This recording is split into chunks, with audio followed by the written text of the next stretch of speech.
Vaqtning muhimligi. Bismillah, alhamdulillah, ve salatu ve selamu ala Resulillah. Assalamu alaikum ve rahmetullahi ve berekatuhu.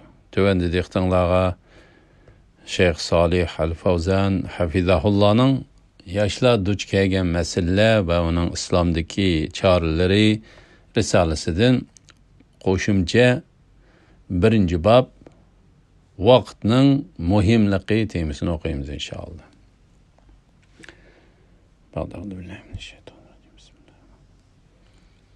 Birinci bab vaqtning muhimligi. Vaqtning ne kadar muhimligini her kim biladi. Kişinin vaqti onun bayligi. Şundaqla onun kecha ve gündüzlerden terkip tapkan hayatıdır. Ushbu bayliq isrof bo'lib ketsa, uningdan nafga erishgili bo'lmaydi. Kishi vaqtining o'zining boyligi ekanligini tonib yetsa, uni qandoq ishlatish, uningdan qandoq foydalanish va uni zoyi qilmaslik jihatda to'limi ehtiyot bilan ish qiladigan bo'ladi. Agar birovning puli bor bo'lsa va u shularning bir qismini isrof qilaversa, her kuni shu pulning bir qismi yo'qolib ketsa, bu kishi shu peti mangsa cho'qim pul pichaklari tugab, qoqsanam bo'lib qoladiganligiga jazm qiladi. Shuningdek, kishi o'zining soatlarining, kunlarining va kechalarining isrof qilinmasligiga kapolat qilishi, shundaqla uningdan unumli foydalanishga erisman bo'lish kerak. Kishi o'z boyligidan unumli foydalanib, uni hikmat bilan ishlatsa, uningdan erishgan foyda orqali o'z boyligini saqlab qola oladi. Ana shuningdek, biz shundoq deymizki, kishining boyligi uning kecha va kunduzi, ya'ni vaqti bo'lib, u cho'qim bu boyliqdan foydalanishga va uni foydali ishlarga sarf qilishga herisman bo'lish kerak. Allah subhanahu va taala o'zining bandalarining umrini uzun qilganligini ularga qarshi hujjat sifatida o'tirib qo'ygan bo'lib, u davzax ahliga xitoban shundoq degan.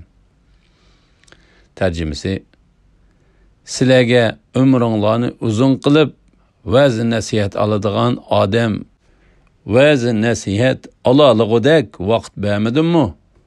Sura Fatir 37-oyat. Boshqacha qilib aytganda, bu Allah subhanahu va taolaning sizlarga hushinglarni yig'ishga va foydali ilmlarni o'rganishga yetgudek umr bermadimmi? Sizlar umringlarni zodi nimaga sarf qildinglar deganlikdir.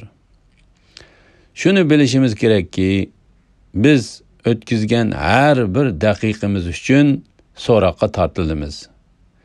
Bu vaqtda Rasululloh sallallohu alayhi va sallam shundoq degan. Tarjimasi: qiyomat kuni odam bolasi Robbining dargohida tuvendikidek 5 ish to'g'riliq so'ralmoqcha uning qadimi joyidan midirlamaydi. Ömrünü nimaga sarf qilganligi, yoshlikni nima bilan tugatganligi, melini qayerdan topqani va nimaga sarf qilganligi, bilganlariga qandoq amal qilganligi.